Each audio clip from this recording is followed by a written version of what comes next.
برادر عزیز، ہم چاہیں گے کہ ایک شعر سے آغاز کریں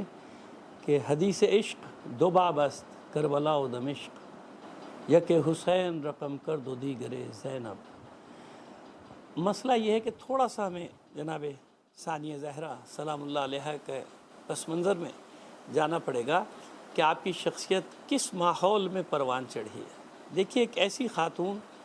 کہ جس کے پڑوسی گواہی دیں کہ 25 سال تک جو پڑوس میں رہے ہوں اور انہوں نے آپ کی آواز تک نہ سنی ہو، یعنی حجاب کا یہ عالم ہے۔ حجاب کا یہ عالم ہے کہ رات کی تاریکی میں بھی اگر جنت البقیع اپنی مادر گرامی کی قبر مطہر پہ جانے کے لیے نکلتی ہیں تو آپ کے 18 بھائی آپ کے گرد حلقہ کیے ہوئے ہوتے ہیں۔ حجاب کا یہ عالم ہے کہ جب آپ یعنی مدینے سے مکے کے لیے روانہ ہونے لگتی ہیں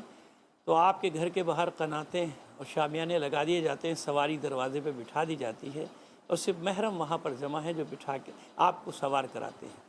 یہ ایک میں نے خلاصہ بتایا، ورنہ میں اور بہت ساری باتیں بیان کر سکتا ہوں۔ بہت ہی خلاصتاً میں نے آپ کے سامنے بیان کیا کہ ایک ایسے ماحول میں پروان چڑھنے والی خاتون کہ جو صحابیہ بھی ہے۔ ہمارے یہاں اکثر یہ ہوتا ہے کہ جب اہل بیت اور صحابہ کرام رضوان اللہ علیہم کا ذکر کیا جاتا ہے تو یہ سمجھا جاتا ہے کہ اہل بیت الگ ہیں اور ان کا صحابیت سے کوئی تعلق نہیں۔ میں آپ کی خدمت میں عرض کر دوں کہ یہ چاروں فرزندان علی و فاطمہ یہ سب کے سب صحابی بھی ہیں نا۔ امام حسن علیہ السلام بھی، امام حسین بھی، جناب ثانیہ زہرا سلام اللہ علیہ، جناب ام کلثوم سلام اللہ ہے نا۔ تو جو صحابی کی تعریف ہمارے برادران کی بتائی جاتی ہے اس میں ہے، لیکن بہرحال جو ان کا مرتبہ ہے وہ ہے نواسی رسول کا۔ تو یہ بھی وہ بچی ہے جو پیغمبر ختمی مرتبہ صلی اللہ علیہ وآلہ وسلم کے سینے پر سوتی رہی ہے، اور سینے پر سونے کا مطلب یہ ہے کہ آپ جانتے ہیں کہ معنویت اور روحانیت براہ راست پیغمبر ختمی مرتبہ سے آپ کو ملی ہے۔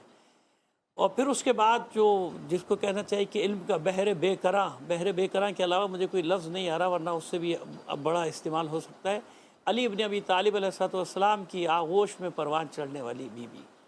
معصومہ کونین سلام اللہ علیہ، فاطمہ الزہرا سلام اللہ علیہ کی تربیت میں پروان چڑھنے والی بی بی۔ تو اب آپ اندازہ کر لیجئے کہ اس شخصیت کا جاہ و حشم اور وقار کیا ہے۔ بے شک جس کے بھائی ایک طرف حسن ہیں، حسین ہیں، عباس ہیں، محمد حنفیہ ہیں،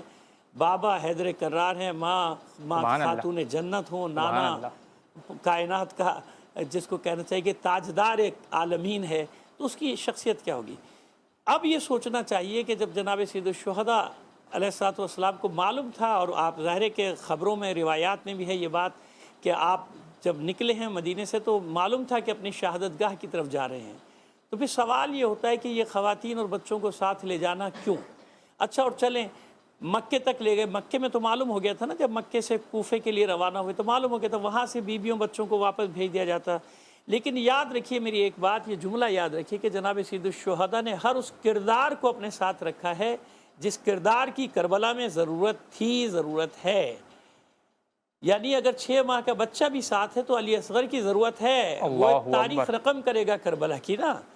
ہاں، یہ ذہن میں رکھیں کہ اگر خواتین ساتھ آئی ہیں تو آپ جانتے کہ ان خواتین کا کردار دیکھیے۔